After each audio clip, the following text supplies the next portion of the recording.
All right, Shalom. First and foremost, I want to give all praises, honor, and glory unto Yahweh, Bahashem, Yahweh Shai, Bahashem, Rachakwadash. Double honors to the apostles and elders of Great Millstone who teach and who also rule well. Peace and salutation to those of the hopeful elect. I just want to do a lesson pretty much going into, how the elect will eat in a time of famine. Okay, because, we're definitely approaching, the times where there's going to be a scarcity of food and there's going to be a scarcity of water. All right. In California, they're speaking of these droughts. All right. And the drought is going to lead to no crops being produced. All right. And that's going to lead to, the majority of America, all right, is going to have a lack of food, man, in the grocery stores and in the farmers markets. All right. But hey, the Lord, he's going to make sure that his servants eat in that time. All right.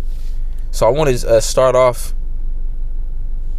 all right, with the book of Job. All right. This is Job chapter 5. And I'm going to start at 19. It says, he shall deliver thee in 6 troubles, yea, in 7 there shall no evil touch thee. All right, because ultimately, once that 7th trouble is speaking of, once that 7th trouble hit, that's talking about the nuclear missiles. All right, but leading up to the missiles being shot off, all right, upon Babylon the Great, there's going to be great tribulation like no other. All right, America is going to be doing worse than a third world country. All right, and the soils of America, all right, is going to be in great turmoil.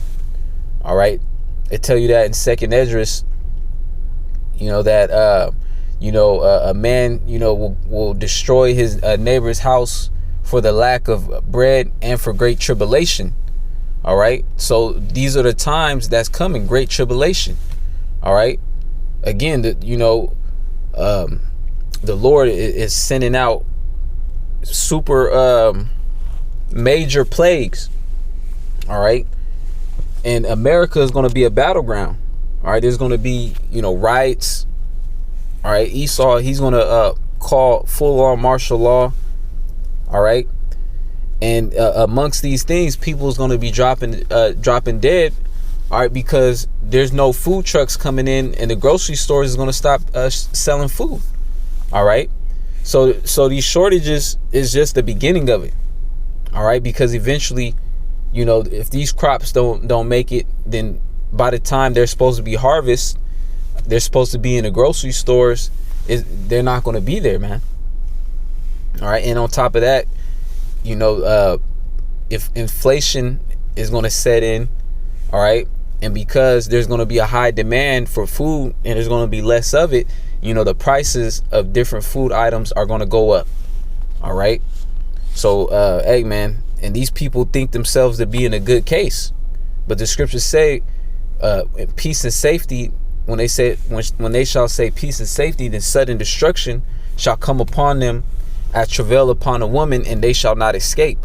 All right. So leading up to those missiles is going to be, rocky times. So back in Job chapter 5, verse 20, and here's the point. It says, in famine he shall redeem thee from death, and in war from the power of the sword. So during a time of famine, the Lord is going to redeem his servants from death. All right. From the famine. All right. And, we have to have faith that the Lord is going to do these things. All right. There's many accounts, all right, in the scriptures, where the Lord has provided food in a time of famine for his servants. One of the, the great men that I'm thinking about that the Lord, assisted, all right, was Elijah. All right, when the Lord caused a famine to hit, the Lord told Elijah to go by the brook, and there was going to be a raven that was going to bring him food. All right, I believe it was 2 times a day. All right, and Elijah, hearkening to the spirit of Yahweh Shema Shai and hearkening what the Lord said, all right, and it actually happened, man. All right. So in these times, the Lord, he can do anything, and he's going to do miracles in these days. All right. He's going to make sure that his elect is taken care of. All right. And that's why the elect is going through certain situations where the Lord is forcing you to trust upon him. Situations where you think you're not going to be able to get out, but then the Lord will find a way. All right. It's going to be the same time in Jacob's trouble. Job 5:20, in famine he shall redeem thee from death, and in war from the power of the sword. Yeah, from these different marauders that are going to be out here looking for food and looking for, people they can rob for resources. Okay. And they're going to be looking for people to eat also. All right. It show you that in these different movies, like, The Road, the Book of Eli. That's how bad the famine is going to be. All right. People is going to be looking to eat other people. All right. But the Lord also said he was going to protect his elect from those situations. All right. Verse 21, thou shalt be hid from the scourge of the tongue, neither shalt thou be afraid of destruction when it cometh. All right. And I want to get another precept. I believe it's in Isaiah.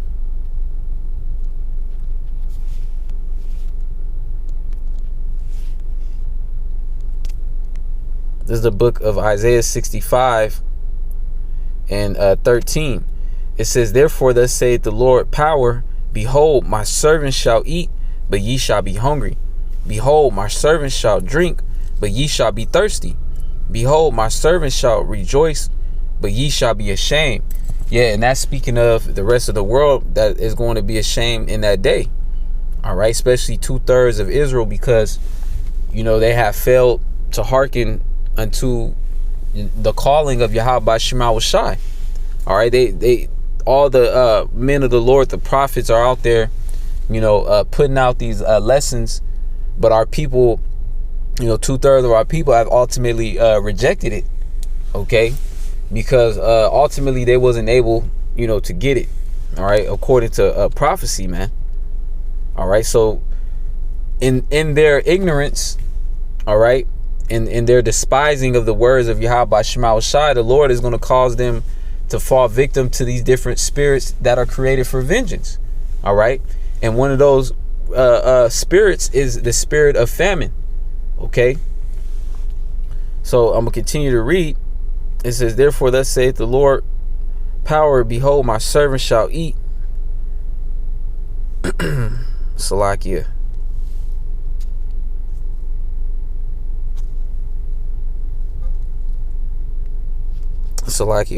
Isaiah 65 and 14.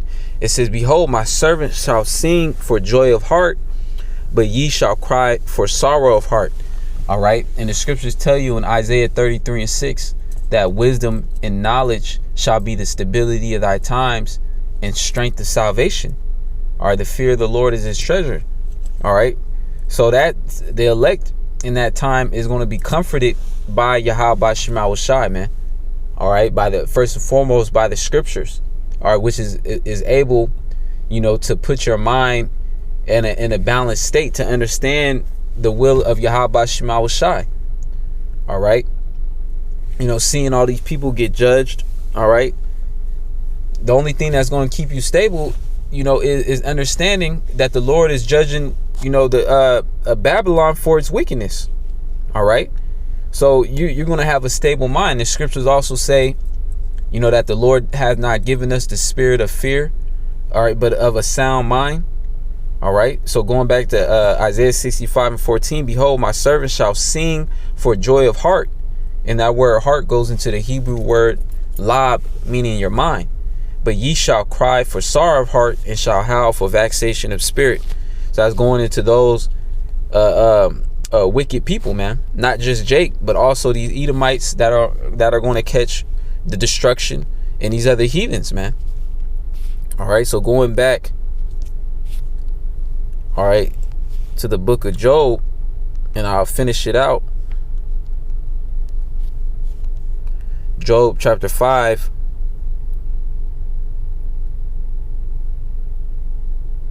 And I'm gonna start at 22. Well, I'm going to start where I left off, 21. It says, thou shalt be hid from the scourge of the tongue, neither shalt thou be afraid of destruction when it cometh. And the elect is not going to be afraid, because they're going to have the knowledge, wisdom, and understanding, and they're going to have faith, which is able to please the Lord, and the Lord is going to be looking out for them. All right. Verse 22, at destruction and famine, thou shalt laugh. All right. So while all these people was looking for food, and bugging out, all right, the Lord is going to have his elect tucked off somewhere, and taken care of. All right. The Lord is going to provide the things that's sufficient for his servants. All right. To make it up to the time of deliverance. So I'm going to continue to read. It says, neither shalt thou be afraid of the beast of the earth, for thou shalt be in league with the stones of the field, and the beast of the field shall be at peace with thee. And thou shalt know that thy tabernacle shall be in peace, and thou shalt visit thy habitation, and shalt not sin. All right. So, the Lord is going to comfort his elect. All right. Of course, there's going to be a proving period, because the Lord has to prove our faith. And the only way the Lord can prove your faith is by taking you through your trials and tribulations. All right. Which is only going to increase. All right, the more and more we get closer to the end. All right. And, all the men of the Lord, had to be proven. All right. All the men of the Lord had to go through trials. All right. But it tells you that in the book of Sirach, the 2nd chapter. Let me actually get that. It tells you that, the Lord, is not going to forsake those that put their trust in him. All right, here's the book of Sirach, chapter 2 and 1. It says, my son, if thou come to serve the Lord, prepare thy soul for temptation. All right, and that ultimate temptation is going to be in the midst of this collapse and the famine. Esau is going to push the mark of the beast, which is the microchip. All right. And those that give in to Esau and take the chip is going to be destroyed. All right. Now, Esau, he's going to try to market this thing like, there are benefits. You can if you get the chip, then you'll be able to buy food. All right. Buy and sell. All right. But hey, man, those that take it is going to be destroyed. All right. Because we know that this devil has nothing good for you. And the Lord commanded us, all right, not to take the chip. All right. So if the Lord commanded us not to take the MOB, then that means the Lord is going to have a way for his servants to survive without it, man. So going back to Sirach 2, it says, my son, if thou come to serve the Lord, prepare thy soul for temptation, set thy heart aright. And how do you set your heart aright? All right, by going through the scriptures. All right, and listening, to the lessons. It says, and constantly endure, and make not haste in time of trouble. All right. So when the times of trouble come, all right, the Lord said, make not haste.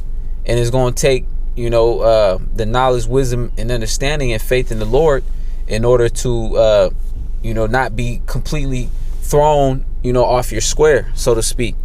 All right. You'll be able to balance yourself as more and more extreme times come. Verse 3, cleave unto him and depart not away, that thou mayest be increased at thy last end. So when you're being tried, all right, and Satan is going hard, all right, trying to cast the demon of doubt in the time of Jacob's trouble, hey, man, just remember the scriptures and have faith and know that you're being tried. It says, cleave unto him and depart not away, that thou mayest be increased at thy last end. All right. And we read that the Lord is going to redeem his servants from famine, and from death. All right. So redeem meaning to restore or to bring back. Verse 4, whatsoever is brought upon thee, take cheerfully, and be patient when thou art changed to a low estate. For gold is tried in the fire, and acceptable men in the furnace of adversity. Believe in him, and he will help thee. Order thy way aright, and trust in him. All right. So the Lord is going to help his servants, man. All right. So with that being said, I pray that this lesson be edifying. I want to say, call Allah Yahweh by Shema Shai, by Shemar Chakwadash, forgive me the spirit to do this lesson. Double honors to the apostles and elders of Great Millstone who teach and who also rule well. Peace and salutation to those of the hopeful elect. Shalom.